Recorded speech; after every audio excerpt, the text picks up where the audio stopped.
কক্সবাজার সদর উপজেলার সফলন্দি খামারপাড়া এলাকায় মিথ্যা মামলায় জড়িয়ে হয়রানি করার পর নতুন করে হুমকি ধমকি দেওয়ার অভিযোগ উঠেছে।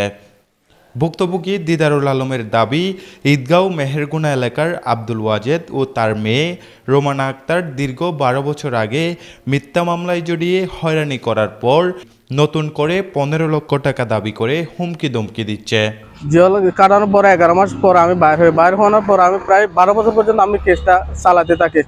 শেষ পর্যন্ত চালাতে থাকার পরে কোর্ট থেকে আমি ডিগ্রি পাইছি। আমার জন্য একটা বানোয়াটি মিথ্যা একটা মামলা করা হয়েছিল এবং ভিকটিম বাদী হচ্ছে ওয়াজেদ, তার মেয়ে দিয়ে মানে এই কেসটা করা হয়েছিল।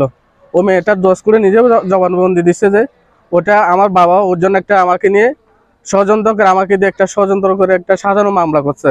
আসলে ওর সাথে আমার কোনো ধরনের ডিসিশন এবং কোনো কিছু ছিল না। এটা আমার বাবার কথাতে আমি ওখানে জবানবন্দি দিয়েছিলাম। আসলে এ ধরনের কোনো মামলায় ওকে মিথ্যা জড়িত হবে। কারণ ওরা বিভিন্ন ধরনের আমাকে মেরে ফেলবে, কেটে ফেলবে, বিভিন্ন ধরনের হুমকি দিচ্ছে।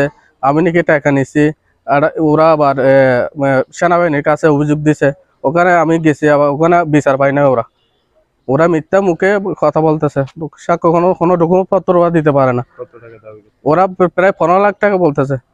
ওরা বলতেছে আমাদের থেকে 15 লাখ টাকা আরো না, আমার তো টাকা বানাবো যে কারণ ওদের সাথে আজকে আমার প্রায় 12 বছর ধরে দ্বন্দ্ব। ওরা আমাকে 10 টাকা কেন দেবে? ওদের আমার বিরোধী পার্টি কেন দেবে আমাকে যেভাবে মিথ্যা হয়রানি করতেছে এগুলা যেন না করে, এটা আমি প্রশাসনের কাছে তুলে ধরছি। এটা আমি একটা সুস্থ এটার একটা চাই, বিচার চাই। বলো যদি আমাকে কোনো ধরনের আমাকে হয়রানি এবং যদি কোনো আমাকে কোথাও মারে কাটে, তাহলে আমার জন্য আমার কোনো দুষ্পণ নাই। আমার দুষ্পণ আছে ওই শুধু ওয়াজেদ। আমার নিরাপত্তা বলতে কোনো গ্যারান্টি নেই, ওরা যে কোনো মুহূর্তে আমাকে হামলা করতে পারে। স্থানীয়রা জানান, দিদারুল আলম একজন মুদির দোকানদার। তার সঙ্গে রোমানার পরিবারের সঙ্গে দীর্ঘদিনের বিরোধ রয়েছে। টাকা ধার দেওয়ার নামে হয়রানি করছে তাকে। জেল কাটতে বছর কেস চালাই 12 বছর, তখন 12 বছর কেস চালাই গম আইছে ইতারে 15 লাখ টাকা দিব না। পৃথিবীত কি বিশ্বাস করিব না কথা না, ইয়া গ্রহণযোগ্য নহন, ইয়াতে মানুষ তখন এত গ্রহণযোগ্য ন। 15 টাকা দিব না, ইতারে দৌড়ে দৌড়ে বাজ যাইব। তো ইতারা দেখিলে টিয়া দিব। কোনোদিন কুদরত আছে? কোনোদিন ডকুমেন্ট দেয় পুরো নাই, কোনো ডকুমেন্ট নাই, টিয়া ভাই হত দে তুই মানে ওয়ান এরি ঘটনা নতো সন্নত করিবার না।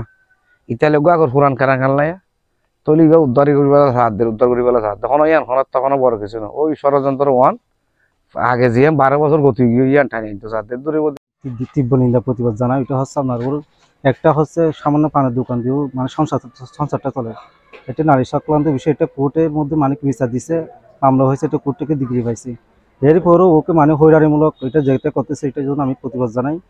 এবং ওর জানমালের মানে সমস্যা হচ্ছে এটা আমি সুস্থ বিচার চাই। এটা মানে আমি যুবক হয়ে এটা কি ভালো দিক দেখতেছি না। এটা একটা মানে কি মানুষকে আমি যদি বলি একটা স্টেটমেন্ট ছাড়া এটা কীভাবে সম্ভব? এতগুলো টাকা মানে কি নেওয়ার জন্য, প্রতারণা করার জন্য এটা ডকুমেন্ট পত্র থাকতে হবে। তো এটা রায় পাওয়ার পরেও ওকে যে হয়রানিমূলক করতেছে, এটার জন্য আমি কি মানে কি তীব্র প্রতিবাদ জানাচ্ছি। এটা হয়রানিমূলক মামলা হচ্ছে আদালতে জবানবন্দি দিছে, সেখানে যদি মেয়ে দিলে এরকম জবানবন্দি দেয়, এরপর আদালত রায়ের পর যদি আবার তার বিরুদ্ধে যদি মেয়ে যদি সক্রিয় হয়, তার মেয়ের বিভিন্ন আত্মীয় স্বজন দিয়ে এখানে আসে, বিভিন্ন সময় বিভিন্নভাবে বিভিন্ন হয়রানিমূলক কথাবার্তা বলতেছে, এটা তার একটা বই করতেছে, তার জীবনের একটা নিরাপত্তা বই করতেছে।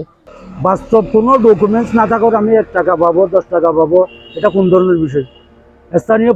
স্থানীয়ভাবে জনগণ এটার কিন্তু একটা সুষ্ঠু বিচার চাই।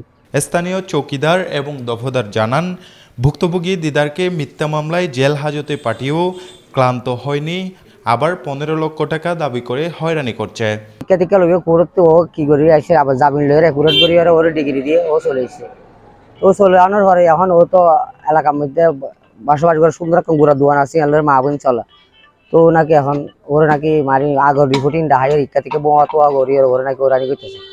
ও বারবার আরো বোঝা, তারপর হচ্ছে একটা ব্যবস্থা কর আই যায়। কিন্তু 12 বছর আগে জিনিস ওর শেষ হয়ে দিয়ে ওর আছে রিপোর্ট আছে, কোর্টের তো ডিগ্রি আছে।